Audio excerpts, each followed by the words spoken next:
ഇതിപ്പോൾ എൻ്റെ ലൈഫിൽ നടന്നൊരു സംഭവമാണ്. സംഭവം എന്ന് പറഞ്ഞു കഴിഞ്ഞാൽ നമ്മൾ കടം കൊടുത്തതിന് തന്നെയാണ്.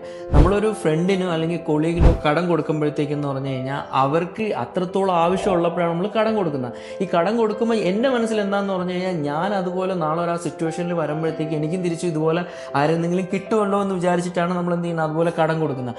ഇതേ സംഭവം എന്ന് പറഞ്ഞു കഴിഞ്ഞാൽ ഇവരെ മനസ്സിൽ എന്താണെന്ന് പറഞ്ഞു കഴിഞ്ഞാൽ ഓക്കെ കടം പൈസ കിട്ടി, ഇനി അവർക്ക് തിരിച്ചു കൊടുക്കണ്ടല്ലോ എന്നുള്ളൊരു മനസ്സാണെന്ന് തോന്നുന്നു. കാര്യം എന്ന് പറഞ്ഞാൽ ഇത് കൊടുത്ത് അവരെ കയ്യിൽ ഇഷ്ടംപോലെ ടൈമിൽ പൈസ വന്നിട്ടും അവർ തിരിച്ചു തന്നിട്ടില്ല. ഇത് ഞാൻ നിങ്ങളോട് ഇപ്പോൾ പറയാനുള്ള കാര്യം എന്ന് പറഞ്ഞു കഴിഞ്ഞാൽ നിങ്ങൾ ആരുടെങ്കിലും കടം മേടിച്ചിട്ടുണ്ടെങ്കിൽ നിങ്ങൾ ആദ്യം ആ മനസ്സിൽ ഇൻറ്റൻഷൻ വെക്കുക, അതെങ്ങനെയെങ്കിലും എനിക്ക് തിരിച്ചു കൊടുക്കണം. അതാണ് നമ്മുടെ ഫസ്റ്റത്തെ പ്രയോറിറ്റി. കാര്യം അവരെന്തോരം വിഷമങ്ങൾ ഉണ്ടായിട്ട് നമുക്ക് പൈസ തരുന്നുണ്ടെന്നുണ്ടെങ്കിൽ നമ്മളും അതുപോലെ തിരിച്ച് കാണിക്കണം അവരോട്.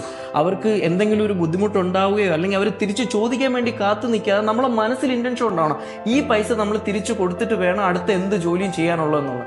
എന്നാൽ മാത്രമേ അതിന് പടച്ചവനായാലും ബാക്കി ആരായാലും നമുക്ക് എന്ത് ചെയ്യുള്ളൂ, ആ ഒരു ഹെൽപ്പ് കിട്ടുള്ളൂ, അവർക്ക് ആ പൈസ തിരിച്ചു കൊടുക്കാൻ വേണ്ടിയിട്ടുള്ളൂ. സോ എൻ്റെ പോയിന്റ് ഇത്രയേ ഉള്ളൂ, നിങ്ങൾ കടം മേടിക്കുന്നുണ്ടെങ്കിൽ തിരിച്ചു കൊടുക്കാൻ ശ്രമിക്കുക. കാര്യം അത് ഇൻറ്റൻഷൻ വെക്കുക മനസ്സിൽ എപ്പോഴെങ്കിലും.